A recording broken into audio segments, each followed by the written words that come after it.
everybody, I'm Stephanie Davis with the Boulevard Company, and today I am in Hanahan, South Carolina. I'm showing you the state's oldest structure, the Otranto Plantation house built in 1679. It consists of a single family detached home. I'm on the front porch now. It also has what's known as the cook's house, which was once the kitchen, now would make a great detached home office or other storage space.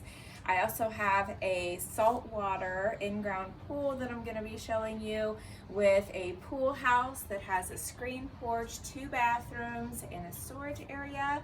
Plus, I have a dock on the Goose Creek reservoir, and all of this sits on 1.75 acres with lots and lots of live oaks all around the property, along with palm trees. So I'm excited. I can't wait to show you. Thank you for joining me. Let's get started.